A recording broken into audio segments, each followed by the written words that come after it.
Pelaku curanmor beraksi di tempat bimbingan belajar, bimbel, Kamis, tanggal 26 Mei tahun 2022, siang di Perum Taman Gunter II, Jalan Sejahtera, Sumberjo, Kemiling, Bandar Lampung.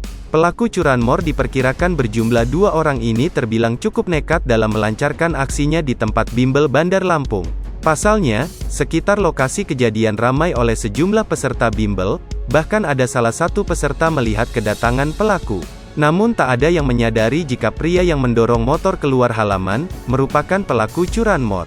Sempat ada yang lihat, tapi dikira itu yang bawa motor peserta bimbel di sini juga, kata Vivi, 25, salah satu pengajar di bimbel tersebut. Vivi menjelaskan, pencurian sepeda motor itu terjadi sekitar pukul 14.30 waktu Indonesia Barat.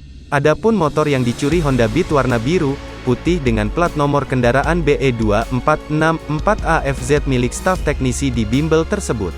Jadi tadi korban lagi memperbaiki mesin air, gak beberapa setelah itu dia mau pulang tahu-tahu motor sudah gak ada, kata Vivi. Motor tersebut awalnya parkir di area garasi bersama sejumlah motor peserta bimbel lainnya. Namun pelaku menyasar motor korban lantaran posisinya paling luar mengarah pintu pagar rumah. Sementara itu, Kapolsek Kemiling Ibda Agus Herianto menyatakan belum memonitor laporan korban.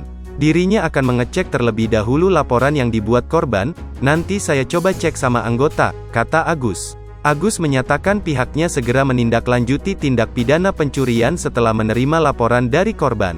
Segera kita selidiki, sementara anggota akan datang untuk cek ke TKP, kata Agus.